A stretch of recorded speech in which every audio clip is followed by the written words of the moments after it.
Oke, selanjutnya setelah kemudian mahasiswa misalnya mempelajari kondisi di lapangan, kemudian menggali ide gitu, apalagi yang harus mereka lakukan? Nah, pemikiran desain itu punya dua ranah. Satu ini ranah masalah atau problem domain.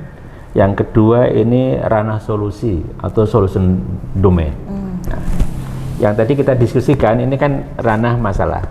Bagaimana masalah kita definisikan dengan jelas, tantangannya apa, aktornya siapa, hubungan antara aktor seperti apa. Ini kan di depan. Nah, ketika kita sudah masuk ranah solusi, maka kita sudah mulai memikirkan ketika masalah ini ada, tantangan ini ada, jawabannya apa? Jawaban ini kan ide yang tadi tidak boleh dibunuh tadi kan? Pertama, mendefinisikan masalah ini juga berbagai perspektif bisa beragam. Nah, mengembangkan ide ini juga bisa beragam. Nah, lagi-lagi jangan mudah dibunuh di awal.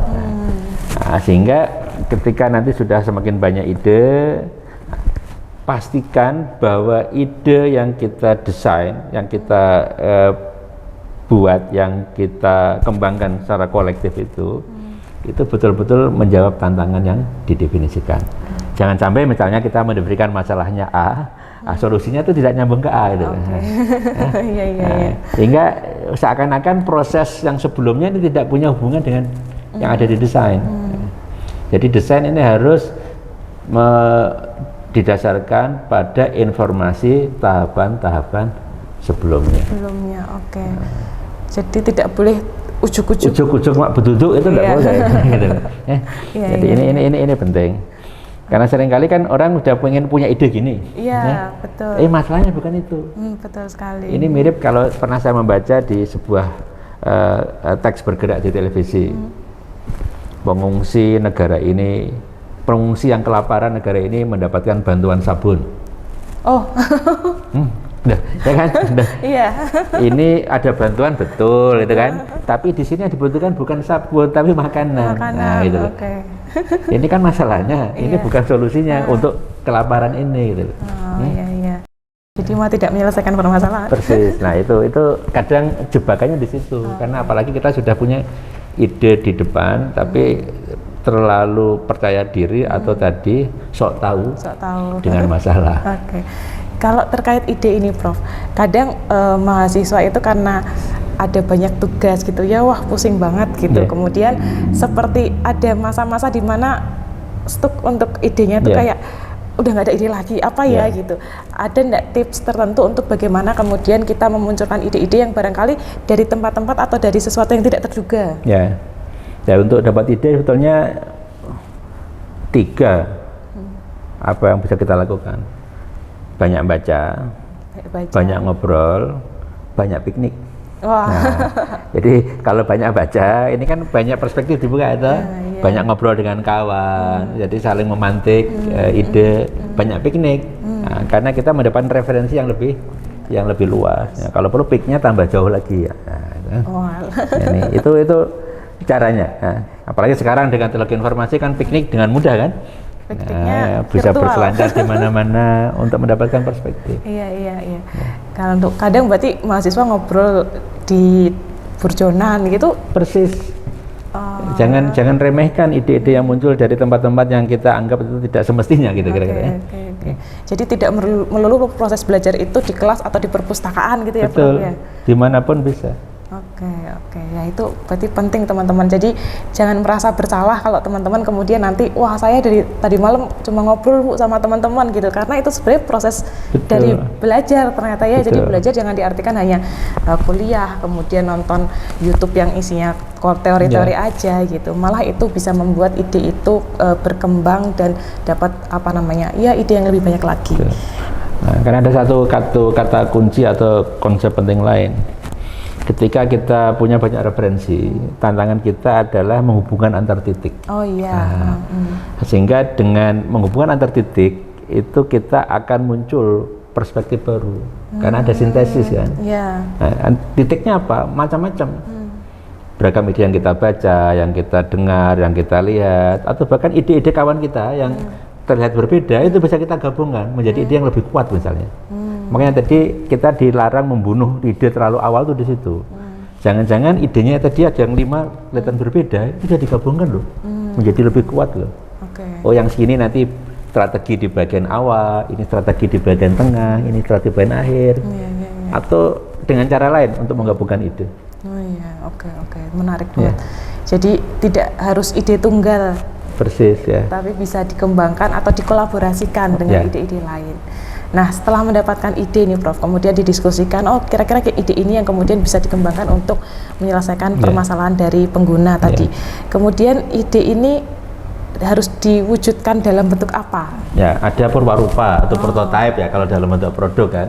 Kalau dalam bentuk konteks mungkin juga ada eksperimentasi ya. Nah, diuji cobakan. Nah, ada satu tahapan penting dalam pemikiran desain yang ini seringkali diabaikan karena alasannya beragam, termasuk karena waktu, sumber daya.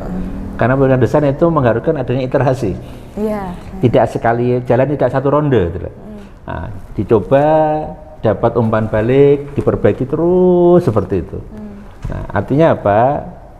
Ide yang diwujudkan dalam bentuk solusi itu tidak harus menjadi solusi final, karena masih ada tahapan-tahapan selanjutnya yang memungkinkan kita memperbaikinya lebih baik terus seperti itu.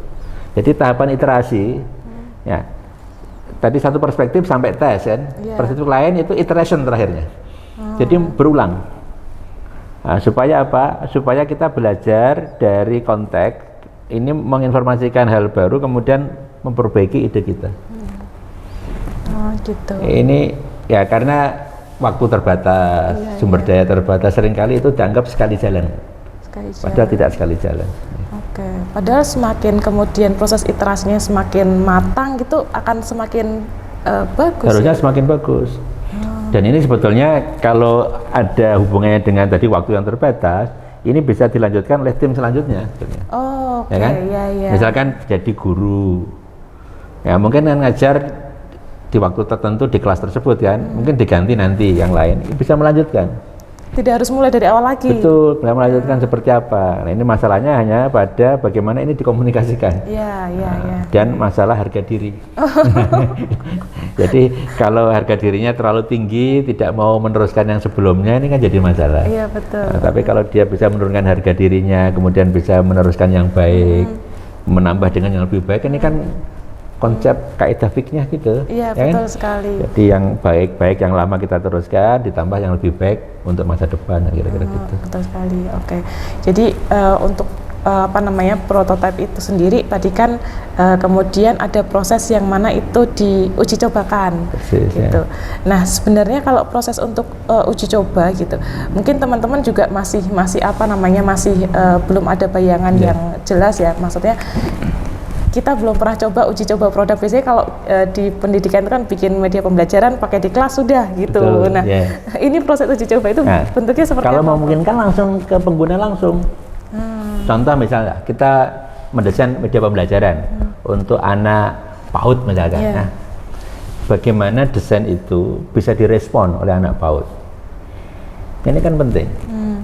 Apakah dia menjadi lebih bergairah dalam belajar, kemudian apakah dia semakin bisa bekerja sama dengan kawan-kawannya, bisa berbagi, antusias, dan ini kan bisa dilihat.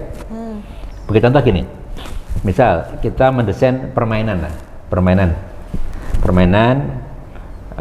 atau mainan, kalau malah supaya kelihatan mainan anak-anak misalkan. Bagaimana kita memastikan bahwa anak-anak itu menikmati mainan yang kita buat. Misal ada 5 tim buat semuanya mainan anak-anak, udah kemudian sekelompok anak-anak yang memang ditujukan untuk kelompok umur untuk mainan itu diminta aja masuk ruangan, jajar 5 itu, dia akan memilih yang mana. Diamati. Nah, kemudian diamati dia memainkannya gimana. Jangan-jangan misalnya kita sebetulnya mendesain mainannya untuk digunakan dengan cara A, ternyata oleh anak-anak malah digunakan dengan cara B. Nah gitu loh. Pernah lihat misalkan kita beli boneka, ada kardus besar itu untuk keponakan kita, yang diambil bukan bonekanya, tapi kardusnya untuk main rumah-rumah. Oke. Kan bisa jadi Lebih kan? menarik kardusnya, iya. Lebih menarik kardusnya ternyata dibandingkan bonekanya. Iya, Ini iya. kan ada apa ya, kemungkinan menggunakan sesuatu tidak seperti dengan desain awalnya. Iya, betul. Nah, itu bisa menjadi masukan. Oh, ternyata ini gampang patah karena anak suka mainnya seperti ini misalnya. Iya. Ya, itu kan contoh. Contoh bagaimana desain, kalau tadi konteksnya produk itu bisa kita lihat, oh ternyata yang tengah itu yang paling disuka loh. Oke. Yang pinggir sana kok nggak ada yang nyentuh ya. Oh ternyata tampilannya itu terlalu kusam. Anak-anak suka yang warna-warni misalnya. Oke. Ini. Jadi berdasarkan hasil apa namanya tadi uji coba tadi itu digunakan untuk penyempurnaan produk selanjutnya. Betul, ya. Oke. Ya, kalau dalam konteksnya produk tadi berarti warnanya berubah, desainnya berubah, kemudian apalagi bahannya bisa berubah. Karena ternyata anak-anak mainnya dibanting-banting. Kalau ini Prof, dalam proses testing itu kita menemukan ketika digunakan ternyata tidak sesuai dengan apa namanya instruksinya. Betul. Gitu.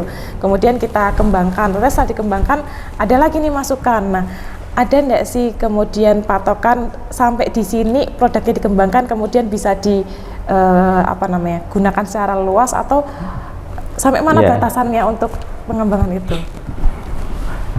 Satu, kalau kita bicara desain, setiap desain itu pasti mengandung nilai yang disuntikkan oleh desainernya. Ini untuk apa toh? Ini latar belakangnya apa toh? Ketika misalnya kita ambil lah Mark Zuckerberg gitu, waktu membuat Facebook itu untuk apa? Untuk pertemanan kan? Iya. Waktu itu cuma terbatas. Sekarang kita lihat Facebook untuk apa? Jualan. Berubah toh? Berubah kan? Iya. Berubah dari desain awalnya. Pertanyaannya, perubahan itu apakah selalu buruk? Apakah bisa justru menyadarkan kita potensi lain? Oke, iya, betul. Nah, ternyata disadari oleh Facebook, ini potensi lain. Akhirnya apa? Iklan.